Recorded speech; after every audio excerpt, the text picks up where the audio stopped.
Hello and welcome back to Unleashing the Baseball Mindset.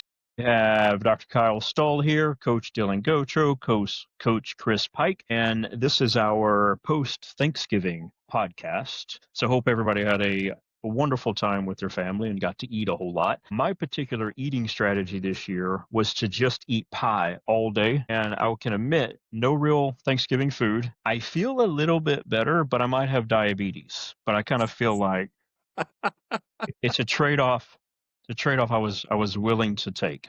How was y'all's Thanksgiving holiday? Get to spend time with family? Yeah, man, mine was great. Thanksgiving's kind of my deal. I'm a cook, enjoy cooking. We've been for the past, let's say month leading up to it, constant phone calls from my family, my wife's family. What can we bring? What can we do? And nothing. Chris is cooking everything. I don't want help. I want to cook it all. I got it. I enjoy doing it. Yesterday worked out particularly well because we ate around 1 o'clock and I proceeded to get on the couch and I woke up an hour and a half later and everybody was gone. I said, "Where's everybody?"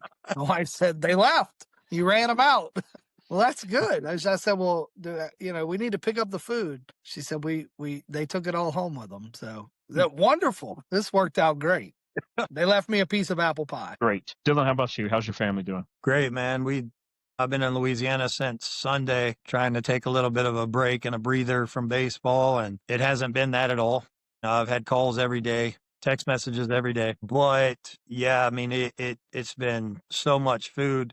Even leading into, like, it wasn't just Thanksgiving, man. Ever since I got here, we've just been eating the whole time. Obviously my sister and my brother-in-law, they love to cook, so they've been taking care of me. I've been taking naps. It's been pretty awesome. I actually fell asleep yesterday. I woke up feeling real like nauseous and just like hungover from all the food that I've been eating. I went to bed. I actually took a nap, or I was supposed to take a nap from 11, and I woke up at 3, and pretty much everybody was gone. Kind of the same situation as Chris, but we still had a lot of food in the house. So then I ate Thanksgiving at around 3 and just kept eating through the night. So I have food hangover. As y'all know, I don't drink at all, so I've got a serious food hangover.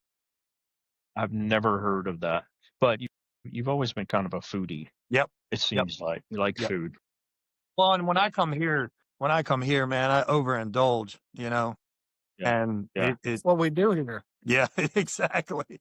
Exactly. My wife and I would talk, as we get older, have these talks about, trying to lose weight and, just be healthier. And I said, well, if we really want to make a commitment to that, we have to move out of Louisiana. That's true. I mean, the food, it's just too good here. It's 100%. That is factual for sure. Super. Ours was about the same, but I have a 6-year-old that prevents any type of nap taking. Yeah. We were out. We watched a little bit of the Cowboys game, and then we're outside running plays. And he's so active. So it's still nice, but got to stay busy. All right, let's move on to today's topic. So today we have 5 different topics that Dylan put together, and we'll go over these. I'll present them all individually, and then we'll go back in and talk through them. So the first one is. And these are primarily to parents. And Dylan, as I go through these, if there's anything, if you want to add a little bit more context as I read them off, you can, or we can just go back to it. But it's top 5 rules to a successful season, and this would be something you would want to share with the athletes' parents. And number 1 is, if you can't be positive, be quiet. Number 2 is, let your kid own their baseball experience. I really like that one. Number 3, never discuss playing time during a tournament or a game. That's something I'm a little bit unfamiliar with, so we'll get into that. Number 4, trust the process you signed up for. I love that one as well.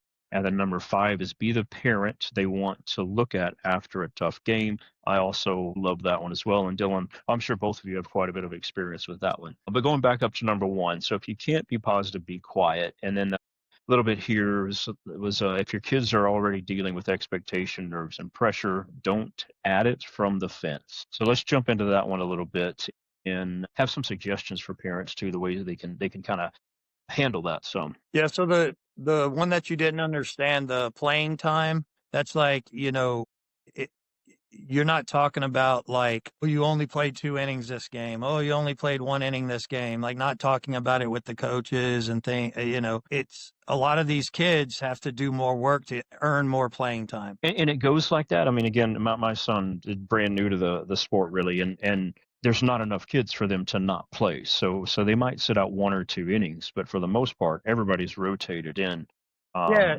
a good bit. Yeah. So you're going to have kids at 10U, 11U, 12U that don't play as much as others. I mean, especially, if you're playing rec ball, it's different. But when you're playing club baseball, you have bracket play. I mean, you have pool play on Saturday, bracket play on Sunday. So a lot of times you're going to see pool play on Sunday. Crap. Bracket play on Sunday, your best kids are going to play. Yeah, I think it's different too. Like Dylan's saying, it's different, not just what you're playing, but it can be different team to team. I'll say, on the team that we coached for 7 years, we didn't really dial it up on the playing time side, honestly, until we were going back. We've talked about this many times on this show. We never put an emphasis on winning. It was always purely developmental. And from a developmental standpoint, did we have kids at 9 that were better than others? Absolutely. But our goal remaining of trying to prepare these kids for high school baseball, we don't know what these kids are going to be when they're 16, 17, 18. By the time they're 9, we have no idea. Your worst player at 9 might end up, in many cases, being the best high school player that came off of that team. And so we never really wanted to limit their playing time. We honestly, we lost bracket games on a Sunday without our best lineup in because it wasn't our focus. We were trying to make these kids better and trying to develop all of them for high school, period, end of story. So yeah, I mean, on the playing times, you're right, Dylan. But I think it kind of depends on the coaches, honestly. That was our approach anyway. Just diving into taking that into the positivity side of, be positive. I think it's important for coaches and parents. Maybe coaches have a little more insight into this, because presumably they played the game. But I think that all of us as parents, and remember, I'm a parent too, we lose sight of just how difficult the game of baseball is. It's an incredibly difficult game to play. Mentally, physically, there's just so many dynamics here that make it very difficult. And you're going to have many, many moments where you don't have success. That's part of the beauty of the game. I don't think we realize that how aware the kids are of that. They know that they're struggling. Why do we as parents have to tell them everything that they did wrong? They know what they did wrong, especially if they have a good coach. That coach has different ways of communicating these things to them without just being negative. It was a big realization that I had to come to as a dad who had just coached the games, is that my kid, that ride home doesn't need to be more coaching. He just experienced it. He knows what he did wrong, and I am not doing any good by, hammering it into him on the ride home either. None whatsoever. So I think you just always have to keep in mind as a parent and a coach, again, it's a very difficult game. You should expect those failures as a coach and teach them how to deal with it. You're not going to prevent it. I think we focus on trying to eliminate the mistakes. Well, you're not going to. They're going to make the mistakes. They need to make the mistakes. That's how they learn from it. So let's equip them on how to deal with that, how to get punched in the face and get off the mat. Why do we focus too much on avoiding getting punched in the face? You're not going to do that. You're going to get punched. Learn how to deal with it. That's the better strategy, I think. Yeah, I think a lot of times on that, for me personally, I've gone through a big, I guess, change in direction in the way that I've coached in the past 2 seasons. I had a close friend of mine and my dad both kind of make me aware of my body language during a game. So at one point, I was one of those coaches that yelled and screamed at the kids, not like anything rude, but trying to correct them during a game and being too vocal during a game versus just letting them play the sport. And so I pivoted from that to, coaching more at practice and letting them play the game. And then during the games, these two people, my dad and a friend, noticed that like my body language whenever the kids would make an error or they would do something stupid, like a mental error, whatever, my body language and, like putting my head down or just being like, different things like that. So I've had to be very aware and be present in the moment during the games to understand that these kids, like you said, man, they're looking for our validation all the time. They're looking at us after they make an error, after they strike out. So we have to make sure that we stay positive and that we stay encouraging during these games, because a lot of times they're looking straight to us. You do have those kids that look at their parents, but like at 12U now, I'm seeing more and more of these kids looking at us. So I have had to make, a lot of adjustments and then being present and knowing what I'm doing during these games so that, they're not looking at me and I'm throwing my hands up or I'm, taking my hat off and going like this, and that's tough for me because I'm a very emotional person. So I think, that speaks to me as much as it does to, being a parent in the stands. And it's something that's helped me a lot too is, my younger son, Brock, he's now playing with another team. I'm not coaching him anymore. I'm just coaching my 2. And being a parent in the stands this past season was very eye-opening for me because I want to coach, and that's what I want to do and that's what I do. But I've had to just sit there in the stands and take things and really see it from a parent perspective. It's hard, man. It's very hard. That the whole looking to the parents for emotional responses, and I know we all know this, but that starts as an infant. As an infant, things happen and kids immediately look to us to see how they should respond. So I think, sometimes think about that to where that's ingrained to find your parent or find someone like a coach and see how they're responding for me to know how I'm supposed to respond. So it is so incredibly important just to try to hide or mask those emotions. Body language is probably more potent than the things you say too. So I think that's something to keep in mind. And I know one other thing we've talked about is, I've thought a lot about, well, why do parents act this way? Why do parents coach from the fence? Why do they do that? And I really think it's because we don't like to see our kids sad. And so I want you to be as successful as possible, even though I know failure early on is going to be the most beneficial thing for you. So you just learn how to work through it. But I think that's the hard part is, me as a, just a parent, I don't like it whenever he strikes out. I don't like it whenever he gets out at first base, just because I know it makes him a little sad. But then and that's kind of why I want to coach him and tell him run a little bit harder, do this. But we have to control that and just like both of you said, just let it happen. Yeah. Yeah, I mean, look, and it's hard. I mean, and this is where I think dad coaches are probably the biggest example of people that probably do it wrong. We don't stop when the game's over. We still have that our son still has to ride home with us, and I know I did it. I know we all do it. And it's wrong. It's bad. Just be the dad on the way home. Don't be the coach. Again, it's very hard. Having the emotions that we have as parents is not wrong. You just have to be the bigger person and keep, not say some of the things you want to say. We had a kid, quick little anecdote, kid, I don't know how old we were, not 10, 11 maybe. This kid had 8 different bats. He was on a string of strikeouts, right? And so his dad was willing to do anything in the world, to help him. You want a new bat? Fine, we'll get you a new bat. You want hidden lessons? We'll do that. Anything that this kid thought he needed, the dad would do. Well, it was continuing still. And I can remember after a game, they were young, that the kid was crying in between games. And I went up to him and I said, what's wrong, buddy? And his dad had told him that if he strikes out again, he's taking all of his bats away from him. And I'm like, he didn't mean it literally, but he did say that. And, that kid couldn't process that. I think we need to learn to appreciate those mistakes, those failures, whatever you want to call them. Those are teachable moments. Those are coachable moments. There's a beauty in that moment that kid did not succeed. teach them, coach them. We do it in life as parents. It's the same thing on a baseball field. These are teachable moments.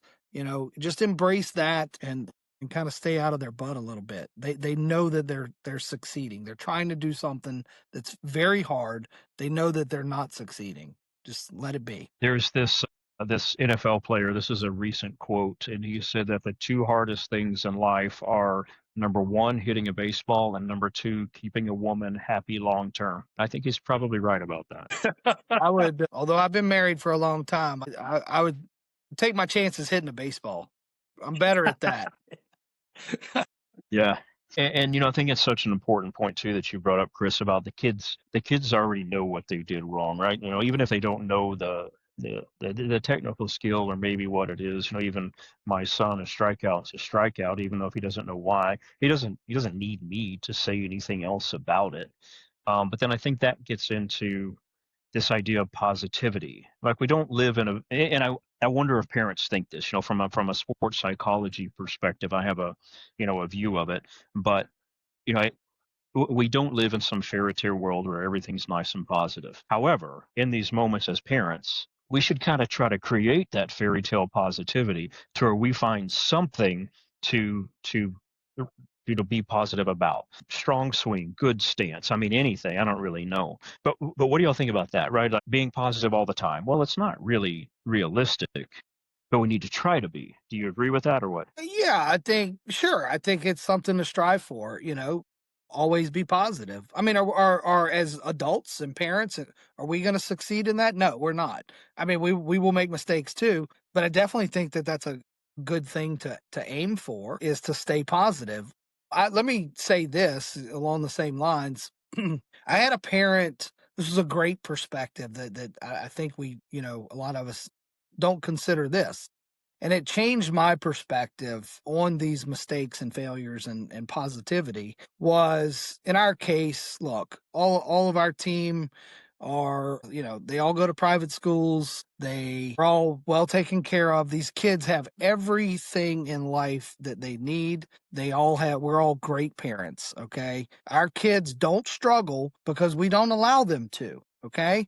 And in the realm of baseball, this parent told me, he said, number one, I'm not going to apologize for paving the way for my kid, in life and sending him to a good school and all these things that we do as parents to make it easier on our kid than we had it. I'm not going to apologize for that.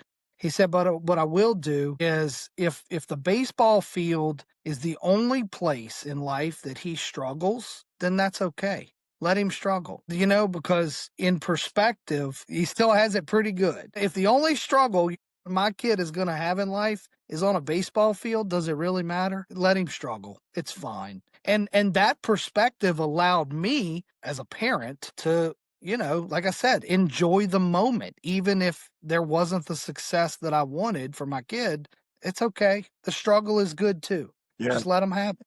And it allows you to stay positive. You're not going down that negative road of trying to erase these mistakes. Let him struggle. It's fine. Yeah, I agree 100%, man.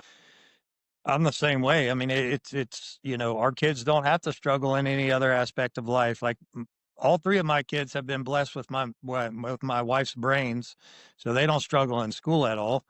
And we've built a good life for them. And I agree, man. There's no apology for that.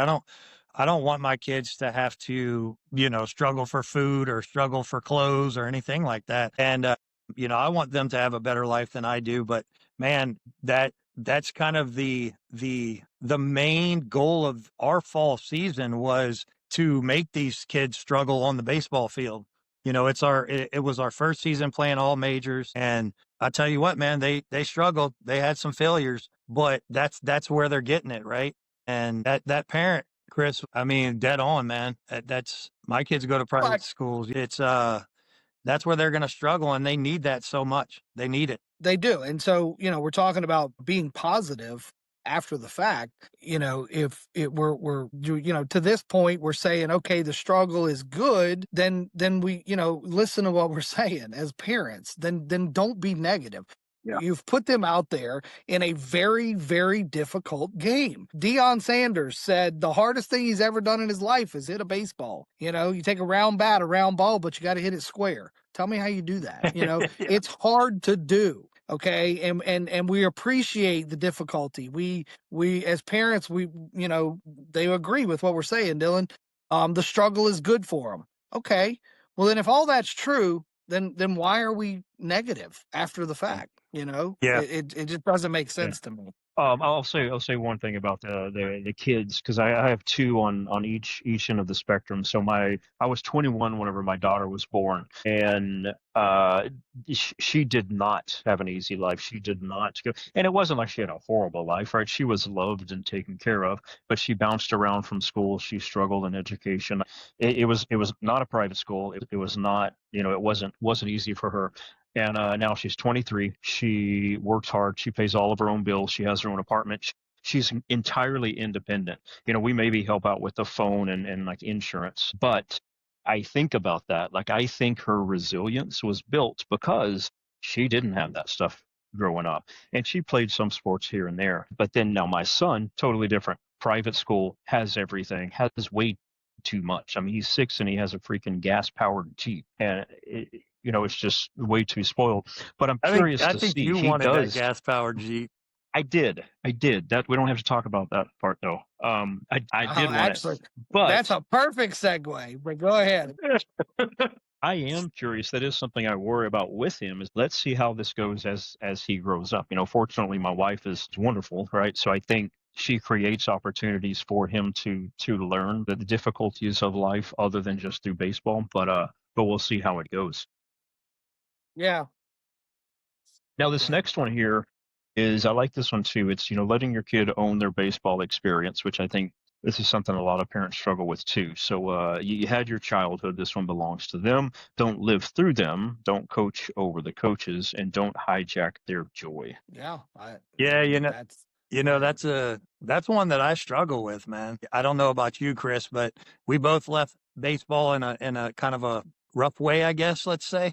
You know, and I regret a lot of the things that I did in college, and I still fight with it till this day. And it is very tough for me not to live only through my son, but through the other kids on the team too. Because I sometimes I want it more than they want it, you know. And I have done a very good job. I will pat myself on the back as far as keeping it inside, but I still want to play through them, let's say. You know, I still want to make them do certain things, right? I don't, because I know it's wrong. I've had extensive conversations with my dad about this because, as y'all know, my dad was like right by my side growing up and always taking me outside and working with me and all that. So this being a different day and age, like we've talked about with the video games and things like that, is, you know, I've done a good job in letting them play their own game. But I always man, I struggle in my head. Like, I want to just grab Brock because Brock's a natural athlete. Brock is,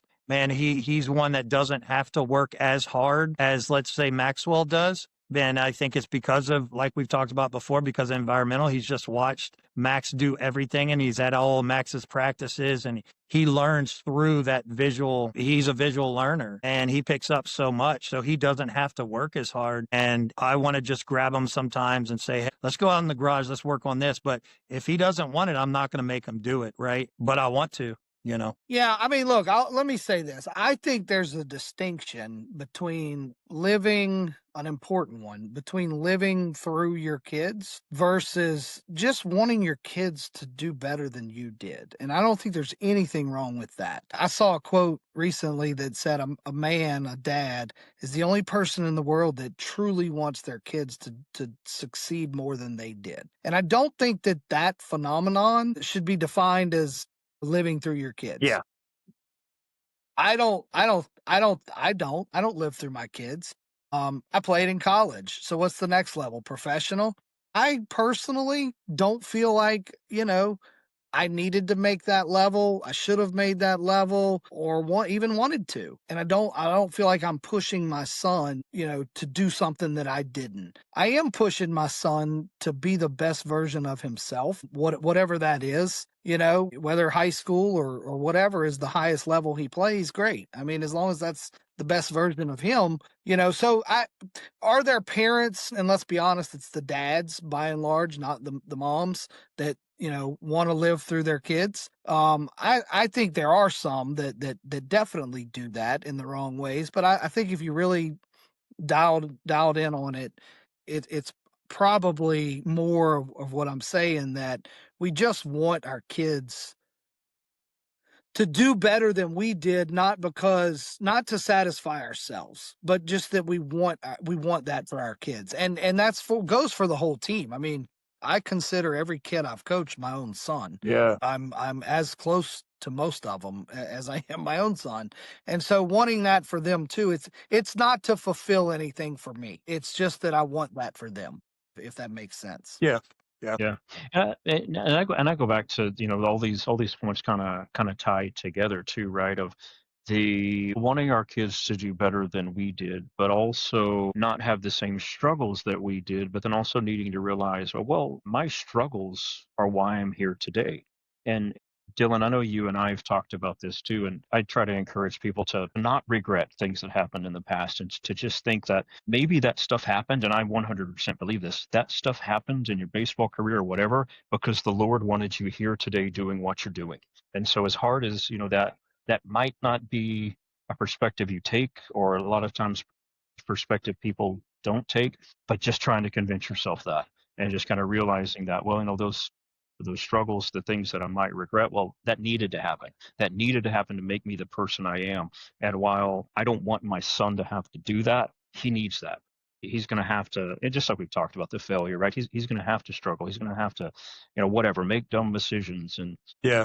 hopefully he doesn't knock up a stripper in college. But other than that. No, look, it's true. And I mean, I really think I know we already said it, but it's such a good perspective to view this game of baseball. I've always said it's such a game of life, and as parents, forget about baseball for a moment.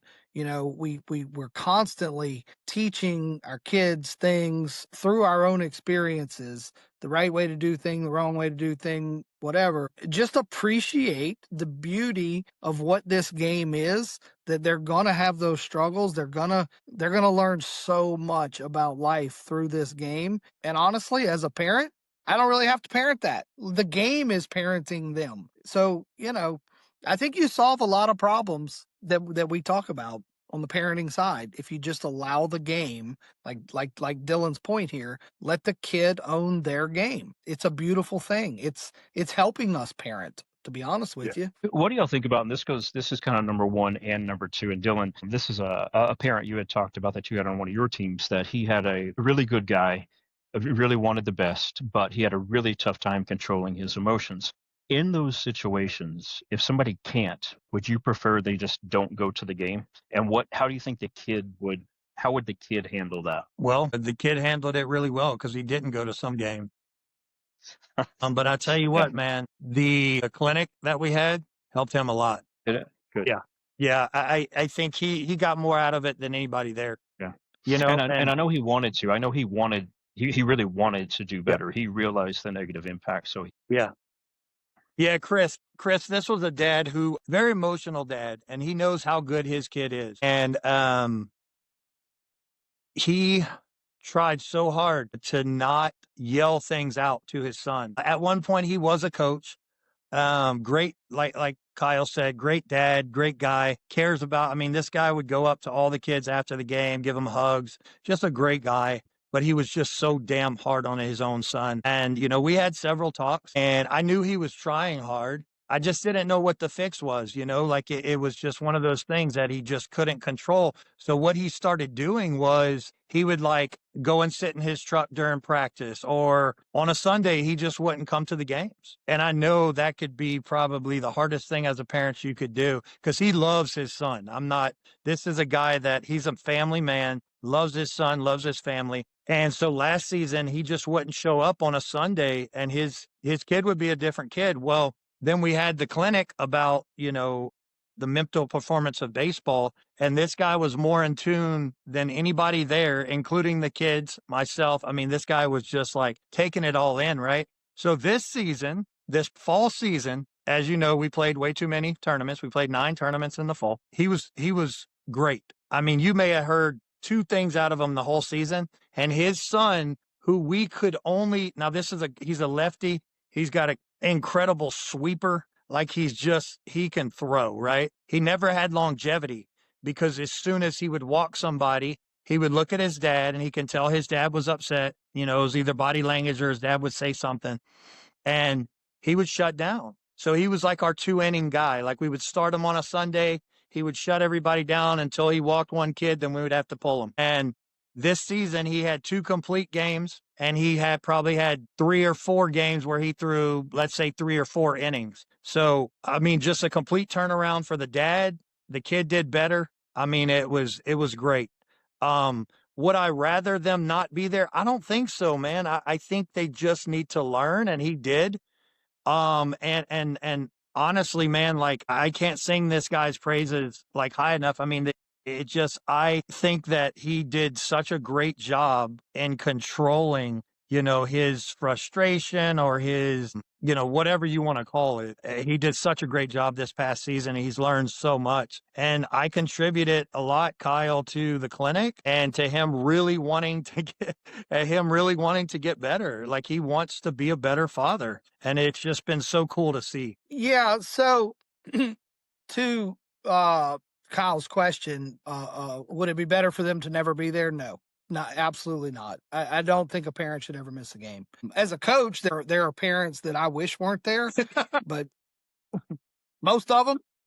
But their kid needs that parent there, especially the dad. You know, I mean, Yeah. The reality is these boys. We're talking about baseball. So this is a boy thing, right? The boys need their dads there. Bottom line. Similar story, Dylan, except I won't sing the guy's praises. He made no effort to be a better person, but we did a good job of managing it. So we picked up this kid. He got on our team. I think 11U was his first year with us. Played with us for 3 years, but 11U was the first year. His dad was the coach prior to that. This kid, I mean, I love him. I love this kid so much. If any of my parents are watching, they'll know exactly who I'm talking about, dad and kid. But he was a whipped dog when he came on our team, a whipped dog. They wanted him to pitch. He wanted to pitch. He was accustomed to going in, walking 2 batters and getting pulled out of the game and probably yelled at. I didn't watch any of the way his dad coached him, but it was pretty obvious in a lot of respects. You know, we allowed that kid to struggle when he first started pitching. Of course, we have Durbin as our head coach, but also pitching coach. Kid, he started off he was struggling a little bit through 2 or 3 hitters, and he would look over at the dugout, and Chad would look back at him like, "Get the next guy. I'm not pulling you out. No, keep battling." And let me tell you, the kid made tremendous progress of learning how to battle. He, came to us as, like I said, a whipped dog, but flourished. Okay. Now, the dad made no effort to be better, but Chad was able to do a very good job managing this. I can remember a game, that 11U year, where he did get pulled off the mound. Okay. Not after 2 or 3 hitters, but at whatever point, I don't remember. He gets pulled out. We make a pitch and change. He goes back to the dugout, and we see the dad making a beeline from the stands to the back of the dugout. And Chad walking off of the field now, right? Because he had just made a pitch and change. Halfway off the field, points to the dad, and I don't remember his exact words, but it was, "Hey, absolutely not. Go back to the stands." And I'll never forget, the dad was like, "Okay," and he did. He turned around and went back to the stands. And it was, of course, look, I mean, Dylan, Chad. Chad's able to do that, right? I mean, people did not challenge him near as much as they would me, but he did a good job. I think that the reason that this kid did so well and flourished is not because the dad tried to be better, but because Chad did a very good job of managing the kid, but also managing that parent, right? So as coaches, we can't always rely on the parent to change or do the right thing or do what we want. We just have to figure out a way to manage that parent too. Yeah. Yeah. Because if we tried to go to this dad and say, "You shouldn't do this, you shouldn't do that," I mean, we weren't going to change him. I can promise you. Yeah. If we're if we're okay moving on down to number 4, because I feel like that goes right into this number 4, which is trust the process you signed up for. And I know we've talked quite a bit, about Chad and his way of coaching, and I think you too, Chris, or I think both of you, right? Like this, it is this idea, like all of this is a process, right? A process of developing the youth athlete, developing them as a person. And so this number 4, trust the process you signed up for. You pick the team, the coaches, and the culture, support it publicly, and if you need to question it privately. But let's talk about a little bit more about trusting the process, and definitely from the perspective of the parents, or so parents understand what can you do as coaches to let them know there is a process, whatever it might be, and then encouraging them to just stick with it. And I don't know if I'm wording that question very well. It might be terrible, but Yeah. So I mean, what can you do? Go ahead. Go ahead, Dylan. Yeah. So just because I was thinking about this on the drive over here about something that Kaye said. Remember when he talked about if they don't win, they just kind of shut down because there's next weekend, right? To get another ring, right? We were talking about playing every weekend, you just got, it doesn't matter if you win or lose because you got next weekend, right? And when we were younger, you don't win, then you go home and then you go play basketball, you play something else, and then you got to wait till next season, right? So I was thinking about this on the way over here is like, there's got to be a way to get the kids and the parents, not only the parents, but the kids especially, to understand, like, listen, you got to be present in the moment and you got to trust. And that goes to like trusting the process. You've got to trust the process that we're in this tournament today for a reason. And we're here to win this weekend. And if one game doesn't go how we want it to go, that doesn't mean we shut down. That means we keep playing and we try to win this tournament. And I think this whole, like Chad was talking about, this whole like playing every weekend thing has got to stop. And that's part of my new process is like, we're not playing 15 tournaments in the spring and the summer, playing every weekend anymore. I want these kids to be present in the moment and want to win that weekend and want to play that weekend. And again, it's not all about winning, but it's all about finishing the process that we started for that weekend. And not just looking at it as, oh, well, we're not playing well this weekend, so next weekend we can win a ring. And that's something that I wanted to talk about today is that, like, that's a change that I'm making immediately is like, we're not playing every weekend. We're not doing that anymore because I think that's a disservice to the kids. And with the parents and trusting in the process, I think doing it that way and explaining to them at the beginning of the season, here's what the process is. We're going out there and we're practicing to play in tournaments. And then when we play in tournaments, we're going to try to win that tournament. We may not have another tournament for 2 or 3 weeks. We're going in to win that tournament. And I think that's been a big problem in the past, I'd say probably 4 or 5 years, especially in DFW, is that kids are playing every single weekend. I can't tell you how many Facebook posts on these baseball groups that I'm seeing right now. My kid's available this Saturday and Sunday, December, 12th and 13th. They're playing in December. Like it went from playing till September, October, November. Now we're playing into December. So to me, trusting in the process has got to be like, we've got to teach these kids how to play for the moment, not play just for the rings or play like, it's no big deal if we lose this one we got next weekend. So that's kind of my tangent that I was thinking on the way over here. Let me jump in. I'll make it quick, Kyle. I know we got to bounce here, but so, when I think of the process, I guess here's how I would answer it. Yes. Trust the process. There is a process. As a coach, if I had it to do over again, I would say, here's my process. You either trust it or don't be a part of it. Okay. I'm going to go find players and parents that buy into the process. I'm not changing my process. This, I know where you're going to end up or where this process is headed. You either trust it or you can't be part of this. The mistake I made was allowing the parents a voice in the process and questioning myself and pivoting to, I don't know why. Was I trying to appease them? I guess on some level. Yeah, I was. It was a huge mistake. If it were totally had been up to Chad, no, he wouldn't have deviated from the process. You're just not going to be a part of it. When our team started at 7U, Chad was also coaching his older son, who they were 12U, I believe, at that time, and they were good. I think they were AAA team. They weren't majors. I'm gonna tell you that whole team. When we were 7, they were 12. They all just graduated high school this last year. They're all in their freshman year of college. In high school, more than half of that team was among the best high school players in Baton Rouge. Several of them are playing their first year of college this year. And so Chad had a process with that team. And at 12 years old, maybe some of those parents didn't see it. They weren't even majors, they're AAA and they're losing some or whatever. But let me tell you what, fast forward 6 years and every one of those kids was at the top of their class in high school baseball. So, that's my answer on the process. Yeah, I'll tell you what the process is. You should trust it. If you don't, I'll give you Dylan's number. You can go play for him maybe, but you're not going to play for me. This is my process. You know what I mean? And I'm good. I'm good on time, by the way. Okay, good. But Good.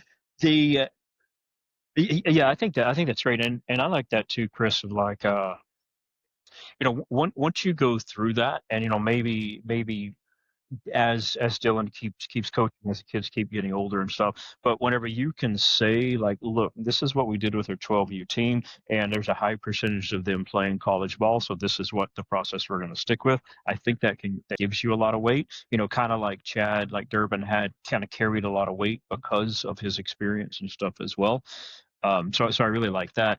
And Dylan, to your point, when you talk about being in the moment, like so much of that aligns with what is taught in sports psychology if you're dealing with performance anxiety and that type of stuff, of being in the moment. And in the baseball, Heads Up Baseball 2.0, that guy just keeps talking about pitch by pitch, pitch by pitch. All we're going to do is be in the moment, one pitch at a time, not thinking about the end of the inning, not thinking about the end of the game, not thinking about the end of the tournament.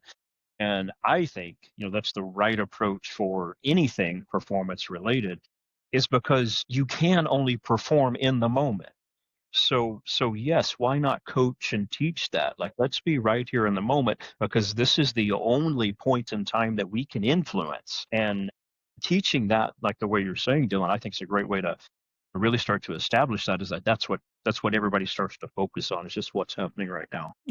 I'm sitting here thinking too on this process thing, and again, my kid now in high school, and I'm not coaching, and I'm thinking about, why is it so different in high school? All of these things that we talk about with parents and these problems and blah blah. Why do they just magically disappear in high school? And here's a big part of the answer. This is what we were just talking about. Those high school coaches, listen, they chose a different career path than I did or Dylan did. But in terms of on a baseball field, I mean, we accomplished as much as a lot of them. I mean, there's certainly guys that did more than what we did. But we know the game the same way they do. Okay. They have a process also. They don't.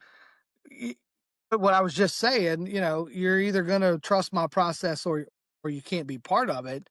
That, I think that's really their attitude too. I mean, you could pull your kid out of school, certainly, but that doesn't happen the same way you're going to quit my team and go, play on Dylan's team because he's different or better or whatever. So I think that these high school coaches, they don't even tell you their process. But I mean, if you want to know it, I'm sure they would tell you. But that's what it is, and they're not changing. Period. If you don't like it, well, I mean, he can stay in school here and sit on the bench, I guess, or you can send him to a different school.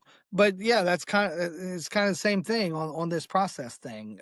I'm seeing it in real time with the transition to high school and why it's such a better coach-player relationship, and the parent is very much removed from that relationship. And I think that's why. I think as youth coaches, because we're parents too, our kids on the team, we're in it. We just allow them too much latitude a lot of times. Or at least I did. Anyway, we can move on. I mean, you've said many times, Chris, that your goal is to prepare them for high school. So do you ever talk to parents about that? Of like, once they get to high school, like, your opinion's not going to matter. So your job as their coach now is to consider their opinion less. So that way, when everybody gets to high school, the parents aren't in shock because they don't care. Yeah. I mean, I certainly tell them that. I mean, we were I've said it here a bunch, but I also said it a lot over the years, is that was my goal, what they do, whether they develop more in high school to the point where they can go play college. That's up to their high school. It's up to them, the player, but it's also up to their high school coach. If they make it to college and they want to go beyond that, well, that's also up to them as a player and their college coach. I'm not part of that. I just think, again, I think it goes back to the coaches, and I know I feel this way so strongly because I did it all the wrong ways of allowing the parents to question the process and allowing them to voice that to me and me trying to massage it. It's a terrible idea. I don't recommend it. And high school coaches, from what I can tell, don't do that. They don't do what I did. No, this is the process. If you don't like it, too bad. I don't know that it matters what you tell them. I know. They usually think as parents, we think we're different, right? Like, I know this parent's probably difficult, but I'm going to go talk to the coach because I know I'm not going to be difficult. I'm just going to tell him what needs to happen. It's funny. I think I've said this before. The best parents are the ones that played this game.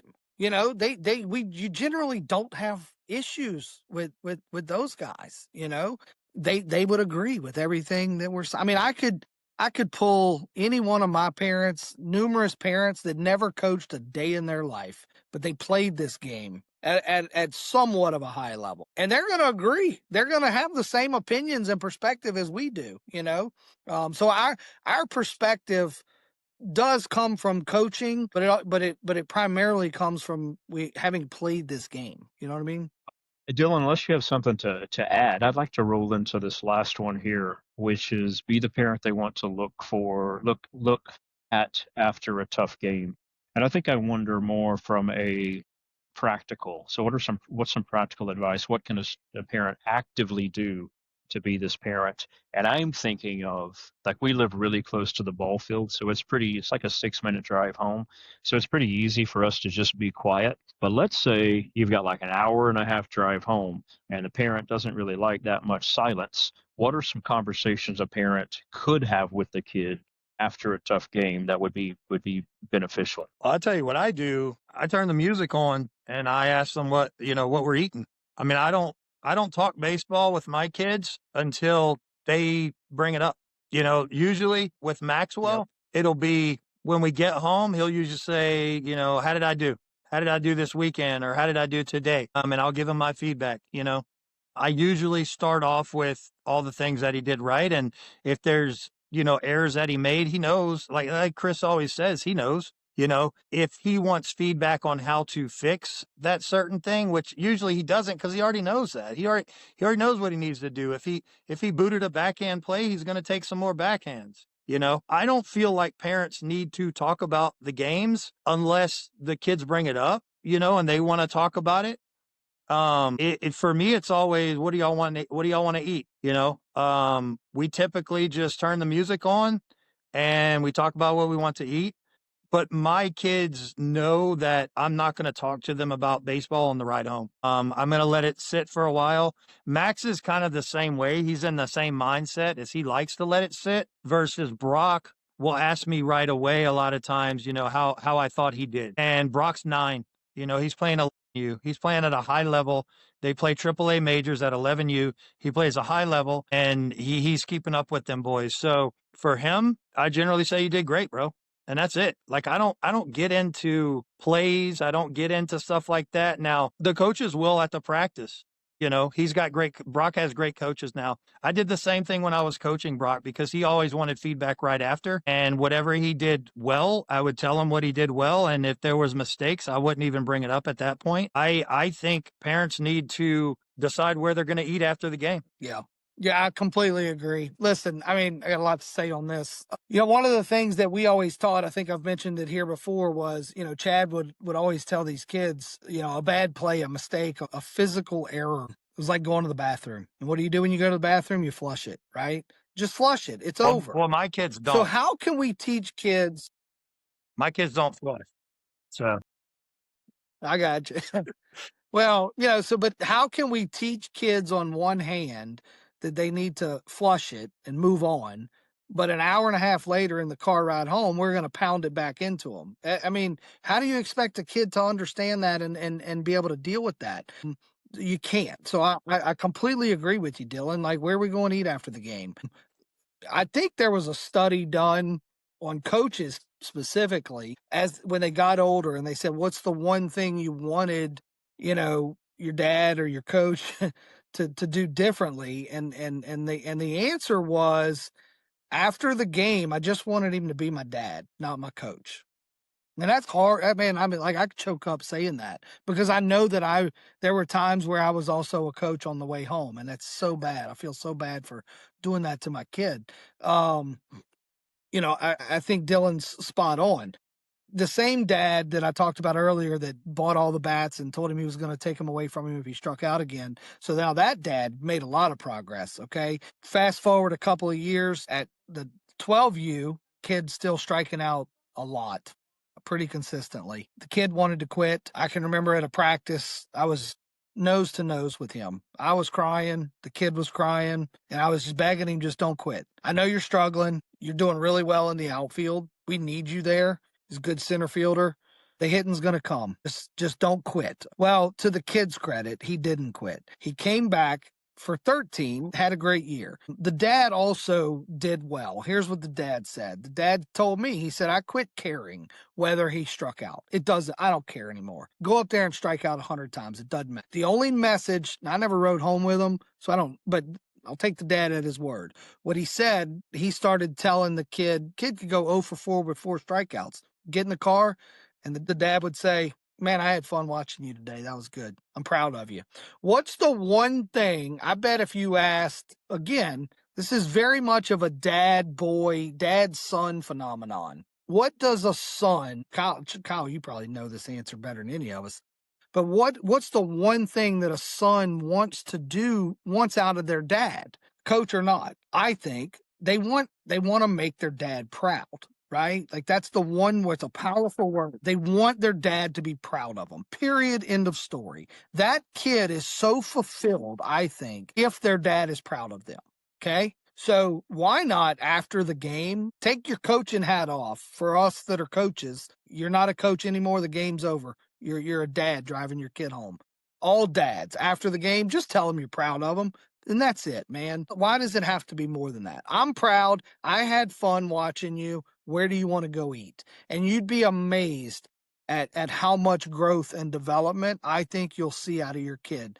Even if you don't really believe that, if it wasn't fun and you're not really that proud of it, I mean, we are proud. I know we're all proud of our kids. But even if you're really not, you have to make yourself say that, because that's what's gonna improve everything, And I think that this dad and son that I'm talking about, I think that's a part of the reason that this kid came back at 13 and really he hit the ball very well, because his dad decided he was only going to tell him, man, that was fun. I loved watching you. I'm proud of you.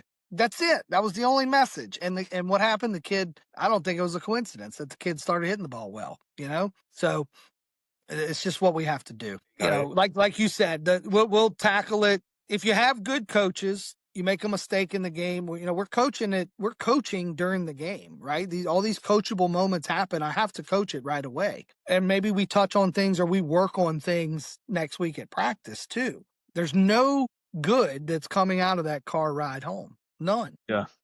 I did find something here, kind of what you had mentioned. There was a study published in 2005, and I didn't have time to read the whole thing, obviously, here, but two things that it kind of mentions here that I find interesting is that parents perceived that if they shared their true emotions with their kids, that they would be able to relate to them better. So they know the kid is sad, so if they shared like their negative reactions to the game, that maybe they could sort of bond with them better. And another one here, since they thought they had some sort of knowledge and expertise of the game, that they should share some of that knowledge with their kid.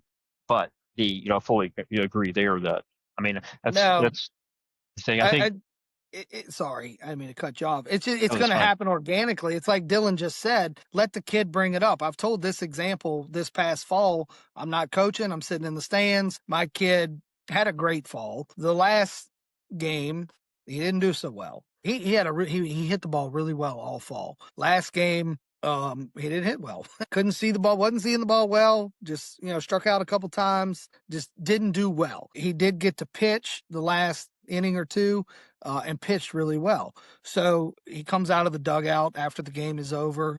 My wife and daughter are already in the car. I'm waiting for him, and he comes out of the dugout and he has a look on his face like of terror. I've said this before. And, I didn't know what I was going to say. I mean, the old me probably was going to start coaching him about why he didn't hit the ball. But all I told him was, man, you pitched really well. That was fun to watch. And we walked to the car and we get about 10 miles down the road and then he brought up the hitting. It was a much better conversation. So you're talking about these chances to bond with your son. It's what Dylan said. Let them bring it up. Yeah. It's a much more productive conversation. You're bonding. I feel like maybe now my son knows I've got his back. I'm on his side. All these things that I do tell him because I want him to do better. They receive it better, I think. Let them bring it up. Yeah. And with my son being 6, he rarely brings up baseball, but I always, like when we get in the truck, I always just tell him, buddy, I'm so proud of how hard you worked out there. Yeah. And that's usually it. And then we just go home and now get on let YouTube. me add this. I do have a rule. We had a rule on our team, and my son certainly knows this. The one thing that I will get there's 2 things, right, in baseball and in life that you can control: attitude and effort, right? So that same game when he pitched well, and I didn't want to talk about his hitting, he did have an inning where they were at bat, rollover of inning, and he kind of he didn't walk, but he did kind of jog out to his position. And I said to him, you pitch really well, all that good stuff. But I did say, let me tell you one thing. No, I know what it was. Sorry. He hit a foul ball down the right field line. It was foul. It was foul by a few feet, but he stayed in the box when he hit it. And I said, let me tell you, if you ever do that again, I'm going to come on the field and probably drag you off of it. Run the ball out. That's effort. You can control that. I don't care that you hit it foul. I don't care that at bat ended up in a strikeout. But when you hit the ball off the bat, unless it goes straight behind you out of play, I want you running down the line. And so he knows that. I don't think we should ever back off as parents on attitude and effort. We should back off of the physical errors and mistakes that you're going to make in baseball. Yeah, leave that alone. But attitude and effort, no, I don't really have any wiggle room there as a parent. Anyway, that doesn't lead into anything. I just wanted to say that. Super. Dylan, anything else? Yeah. I don't know if any of y'all ever read of Viktor Frankl. Anybody ever read Viktor Frankl's Man's Search for Meaning? So he was in Auschwitz, the concentration camp. And he wrote a book called Man's Search for Meaning, and in that book, one of the things he said is that he believes one of the man's last act of free will or last free will is being able to choose their attitude in any situation. Now, of course, thinking about a Nazi concentration camp is a little bit different than on the baseball field, but it's something that kind of like goes across a lot of different experiences. That's the one choice we have, is to be able to control our attitude. And I think teaching that at a young age is very powerful. Yeah, absolutely. That was one of our consistent topics that we taught over the years. There's 90, if there's 100 things about baseball, there's way more than that. But let's say if there's 100, 98 of them you have no control over. You swing that bat, you hit the ball, you have no control over where it's going, okay? You have no control over whether that shortstop's going to field it, whether he's going to make a good throw, whether the first baseman's going to catch it, but you can control how hard you run down the line. You can control whether you hang your head because you got out or not. And so, yeah, it's just, like I said, one of those things it's a consistent lesson that needs to remain for sure. Same thing with the parents. I mean, hey, we'll talk about attitudes. That's what we've been talking about, right? With parents. Parents can control their attitudes. We're more equipped as adults to control our attitude than this 10-year-old is. I mean, if a 10-year-old has a mental breakdown, I mean, I kind of get it a little bit. They're 10. They don't know how to process these emotions. We should know how. So when we're negative towards the coaching or towards our kid because he got struck out. I mean, that's terrible. Why can we not control that? Cool. All right, we'll go ahead and wrap this up. That was a good episode. I think we covered some good information. Perfect. All right, guys. Hope you have a good rest of your day. Yeah. Good weekend, and we'll chat with you soon. Sounds good, man. Thank you. All right, you bet. Bye.